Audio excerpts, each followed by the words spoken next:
गणनायकाय गणदैवताय गणाध्यक्षाय धीमहि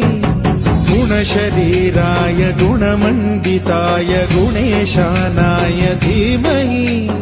गुणातीताय गुणाधीशाय गुणप्रविष्टाय धीमहि एकदन्ताय वक्रतुण्डाय गौरीतनयाय धीमहि